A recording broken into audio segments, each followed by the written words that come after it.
안녕하세요. 아빠와 딸이 함께하는 회계법인 박앤컴퍼니의 박정규 회계사입니다. 오늘도 보다 정확하고 유익한 정보를 제공하기 위하여 최선을 다하도록 하겠습니다. 오늘 영상은 유언장이 없으면 내 재산은 어찌 되나요? 라는 주제를 가지고 말씀드리도록 하겠습니다. 지난번 시간에는 유언장에 대해서 자세하게 설명을 드렸습니다.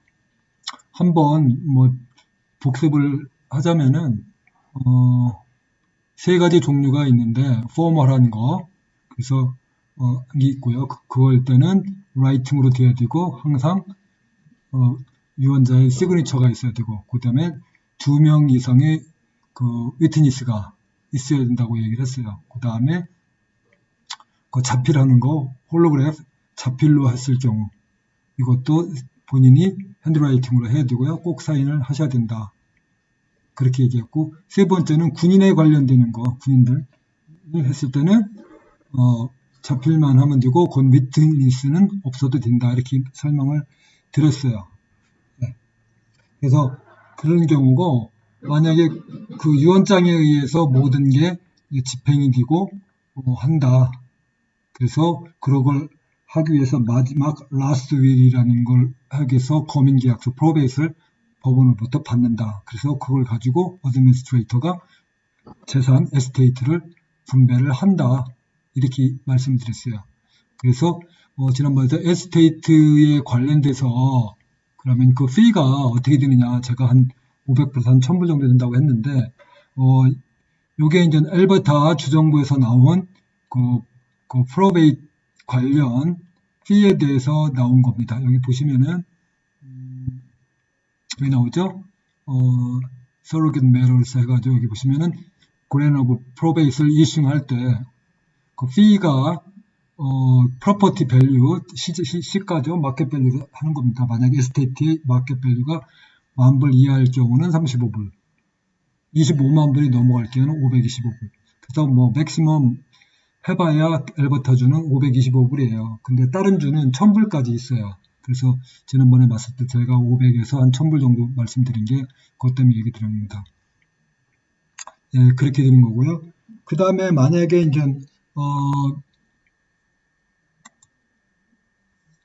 만약에 유언장을 안 남겼을 때 어떻게 되느냐.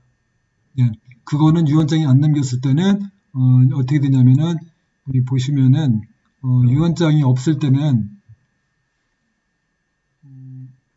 여기 보시면은 유언이 없이 사망하셨을 때 그럴 때는 여기 Wills and Succession Act 이 법에 정해진 룰에 따라서 그 에스테이트가 분배가 됩니다. 지난번에도 말씀드린 것만 에스테이트는 에스테이트에 돼 있는 재산에 대해서만 분배를 하는 거지 에스테이트에 편입이 안 되는, 지난번에 얘기했던 그 조인 테넌트하고 그 베네피셔리가 등재되어 있는 그런 거는 이 에스테이트에 편입이 안 되기 때문에 이거하고는 관련이 없습니다. 그건 바로 그 조인 테넌이 서바이빙 스파우스라든가 조인 테넌으로 등재되어 있는 사람, 또 베니피셔리로 등재되어 있는 사람한테 그대로 가기 때문에 이거하고는 관련이 없어요. 그래서 에스테이트, 지금 얘기하는 건 에스테이트로 편입된 거에 대해서 이 법에 의해서 재산이 디스트리뷰트 된다. 이렇게 말씀드립니다. 그래서 디스트리뷰트 되는 거는 여기 보시면은 이게 전체적인 그 내용인데요. 그 액트에 따라서 윌스 앤 석세션 액트에 따라서 이렇게 된다. 그래서 이게 이제 인테스테이트예요. 그러니까 유언을 남기지 않은 사람에 대한 재산이라고 그렇게 생각을 하시면 그 분배가 어떻게 되느냐 이렇게 된 거예요. 그래서 여기는 지금 자세하게 안 나와 있는데 요거는 좀 그 직계 가족, 그러니까 와이프라든지 자식들에 관련되는 이 아무도 없다는 전제하에 어떻게 되느냐 이걸 얘기한 거예요. 그래서 지금 요건 그 다음 건데 실제로 대부분이 서바이빙 스파우스가 있을 거고 그 다음에 아니면 재혼엔 또 스파우스가 있을 수도 있고요. 아니면은 그 자식들이 지금 서바이빙 스파우스, 그러니까 친자식이 있을 수도 있고요. 아니면 친자식이 아닌 뭐 아들도 있을 거고, 아니면 어떤 때는 친자식이 있고 또 그 스파우스가 지금 친자식이 아닌 스파우스가 있을 수 있어요. 그래서 여러 가지 케이스 바이 케이스가 있기 때문에 사실 복잡해요. 그래서 지금 복잡하니까 그건 더 중요하니까 마지막에 말씀드리고, 아무도 없다. 자식도 없고, 뭐 예를 들어서 스파우스도 없고, 동거인도 없고, 그 다음에 자식의 그러니까 손자, 소녀도 없고 이런 걸 전제를 했을 때, 여기 보시면 그랬을 때 에셋이 어디로 가냐? 바로 위에 보면 정사각형으로 스퀘어로된 거 1번, 자기 부모님이나 부모님한테 간다. 엄마나 아빠로 간다. 1차적으로. 없을 경우, 두 분이 없을 경우 시블링, 그러니까 형제 자매로 간다. 이렇게 생각하시면 돼요. 본인을 기준으로 해서. 이게 본인입니다. 돌아가신 분. 그 다음에 시블링도 없다. 세 번째 그 밑에 네퓨 니스죠. 그러니까 그렇죠. 이 사람들이 나한테는 삼촌이라고 부르겠죠. 그죠? 삼촌지간. 그 다음에 여기도 없다. 그러면 밑에, 그러니까 우리말로 따지면 사촌까지만 간다. 이렇게 생각하죠. 네, 이렇게 생각하세요. 이렇게 했는데도 없다? 그러면 어떻게 갑니까? 다음에 이제 올라가는 게 여기 보시면은, 요거, 뭐랄까, 여기로 갑니다. 두 번째. 그러니까 부모님의, 그러니까 grandmother, father로 가겠죠. 엄마, 아빠가 또 없으니까. 그리고 이쪽도 마찬가지로 이쪽으로 갑니다. 그 다음에 여기도 없으시다. 그러면 우리 나로 따지면 엉클이나 앤티 되겠죠. 그러니까 삼촌, 작은 아버지, 뭐 작은 엄마 이쪽으로 가겠죠. 그 다음에 없다. 그 밑으로 내려가서 이건 사촌이죠. 커즌. 나로 따지면 커즌이에요. 마찬가지예요. 이쪽도 엄마 쪽도 마찬가지. 엔터 엉클 커즌까지 간다. 이렇게 생각하시면 돼요. 거의 뭐 그 위에는 또 그것도 아무도 없다. 그러면 또 위로 올라가요. 동그라미로 뭐 great grandfather, 또 great grandmother 이렇게 가겠죠. 여기도 마찬가지로 이렇게 사촌으로 가요. 이쪽도 마찬가지. 여기까지는 뭐 거의 가능성이 희박하기 때문에 이렇게 생각하세요. 그래서 여기까지 가서 대부분이 사촌까지 가는데 또 없다. 그러면 나머지는 돈이 어디로 가냐? 여기 보시면은 unclaimed personal and best property act 이로 따라가서 국고에 들어간다. 이렇게 생각합니다. 그 대부분이 와야 되는 게 친자식도 없고 스파우스도 없고 grandson, granddaughter도 없고 아까 말씀드린 이 표 보시면 이런 것도 없을 때는 다 일로 간다. 그러니까 가버먼트로 간다. 이렇게 생각하시면 돼요. 그래서 가장 중요한 거는 제가 말씀을 제가 안 드렸어요. 그러면 여기 보시면은 몇 가지 케이스가 있는데 칠드런이 없어요. 칠드런이 없고 그냥 쉽게 얘기하면은 스파우스만, 결혼한 스파우스만 있어요. 그럼 어떻게 재산? 당연히 다 스파우스로 간다. 첫 번째. 이렇게 생각하시면 돼요. 두 번째, 그 칠드런도 있어요. 그리고 그러니까 내가 결혼한 사람도 있고요. 살아있고. 그러니까 스파우스도 있어요. 근데 그 스파우스, 칠드런은 스파우스의 친자식이죠. 그러니까 말하자면. 그럴 경우는 다 스파우스로 간다. 이렇게 생각하시면 돼요. 그 다음에 세 번째, 칠드런도 있어요. 자식들도 있어요. 근데 스파우스도 있어요. 근데 여기서는 좀 문제가 스파우스는 있는데 이 칠드런이 말하자면은 이 스파우스의 자식이 아니에요. 그러니까 예를 들면 리메리에 되신 경우 있죠. 그러니까 예를 들어서 먼저 처음에 결혼하신 그 스파우스가 돌아가셔서 거기서 난 애들이 지금 있어요. 근데 다시 리메리드 다른 사람하고 또 내가 했어요. 이랬을 때 어떻게 되냐?